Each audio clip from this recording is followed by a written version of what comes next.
Hello to everyone in the internet, and you are watching Culture Shock, the only show on the internet that knows how to separate an issue of culture from an issue of politics.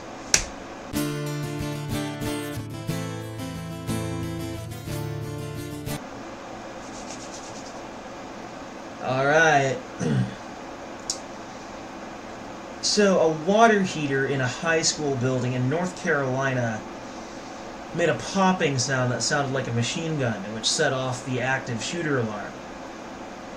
Yeah, you heard that right.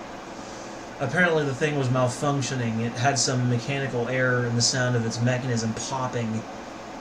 It sounded like a gun and set off the alarm. Now this shit's really dumb and really funny. I understand active shooter alarms because of all the school shootings popping up since the 90s. But I mean, maybe consider recalibrating it after an incident like this. Maybe consider recalibration of some sort. Like maybe calibrate it for a certain volume or something. Anyway. That's just bad. It's a very bad alarm. Moving on. So, California has had a set of wildfires, 3 wildfires in total, and California has been absolutely scorched by this devastating wildfire. There was an entire town in Cali called Paradise, California, and apparently the place has been absolutely scorched. Everyone had to be evacuated. It was a mess. And this is not the first time we've had wildfires in California from a campfire. In fact, these fires have only needed 24 hours, one day, to cover 31 square miles. Now, you gotta understand, I live up in Washington, and how this kind of thing affects Oregon and Washington is the wind catches the smoke, and at least some of the fire, and sends it up our direction, making it to the point where the air is not even breathable. So it's also bad news for us, albeit it's less severe, but it's still a concern. So if you're living in Washington, maybe listen out for any air pollution warnings, and try to stay indoors during those times. Otherwise, you're going to be breathing in a ton of smoke.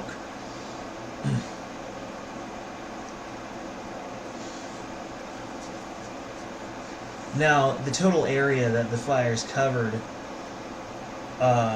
was 180 miles from San Francisco to Rosa Valley.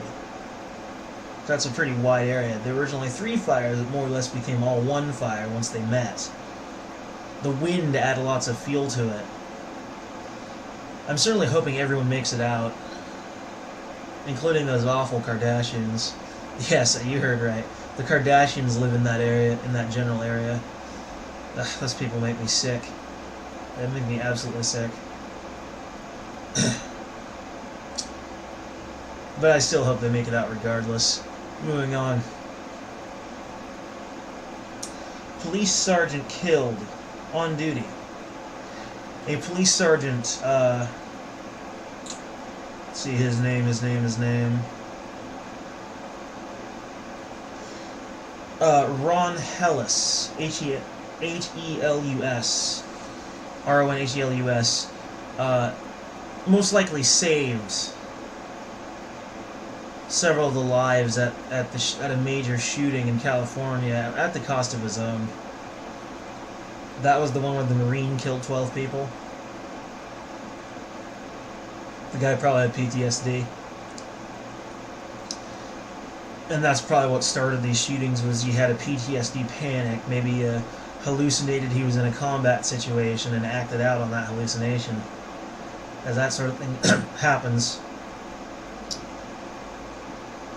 But Ron Helus was most likely a hero, so congratulations, buddy. You did a wonderful job. Moving on. People escaping from Paradise, California. Was a pretty big panic.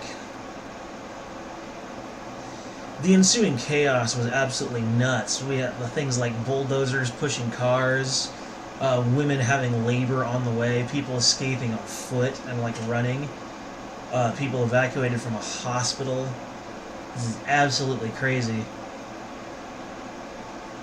I'm now going to make a proposal in which they no longer allow campfires in any campsites during California during the hot season,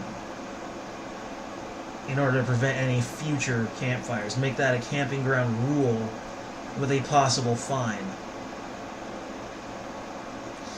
The injuries and the scale of the disaster are massive. The injuries have been a lot of first and second degree burns,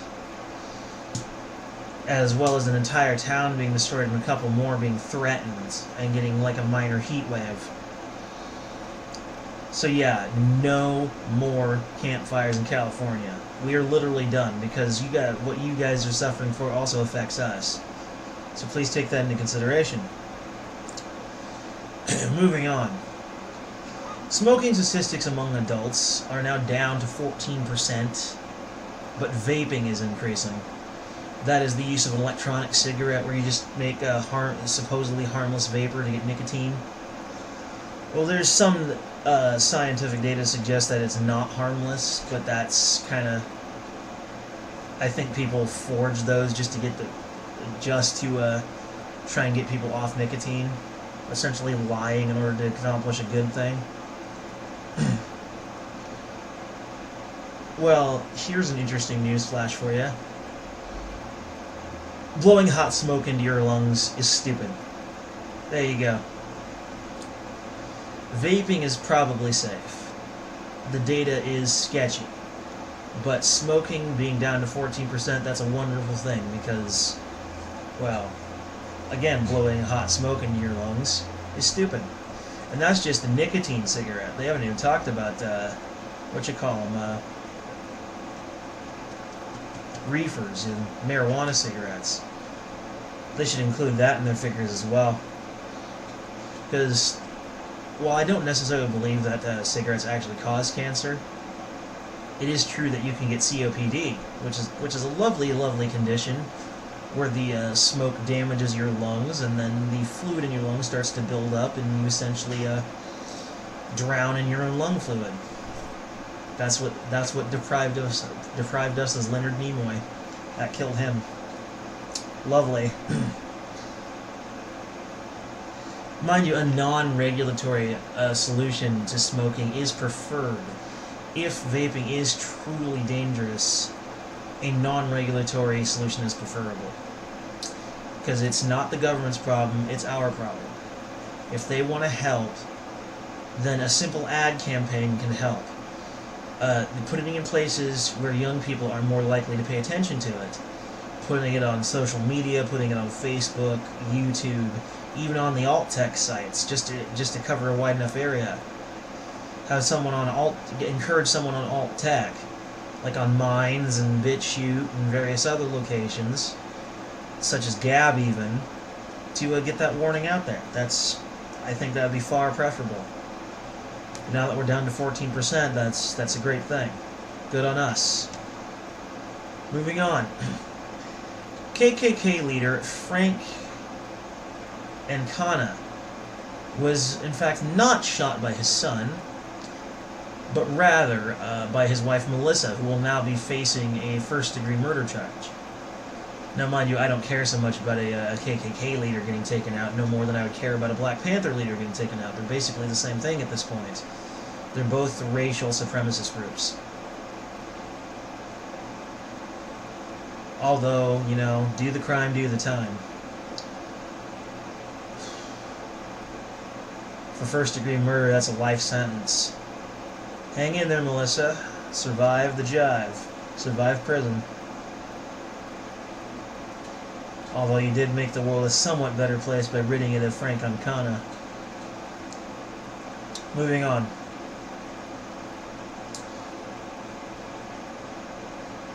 There's a possible 10-year prison sentence for the captain of a duck boat, Scott McKee, who killed 17 people while sinking his boat. Man, talk about gross incompetence. You've probably owned that boat and used it for years, and then all of a sudden you drown 17 people and you frickin' sink the thing. 10 years in prison sounds about right.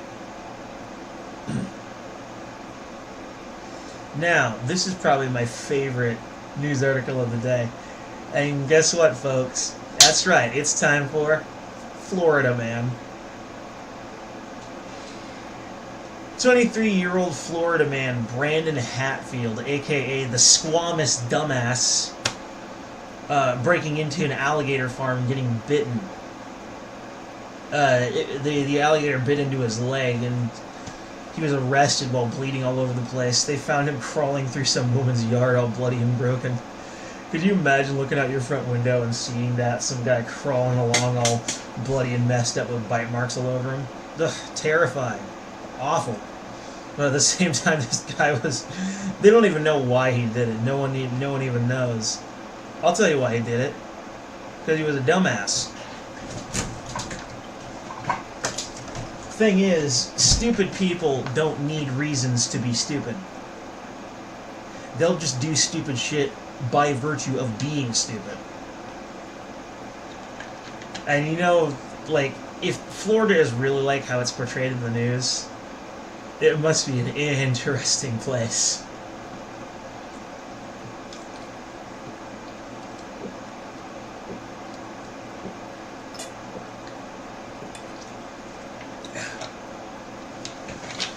Anyway, folks, that's all for now. Tschüss.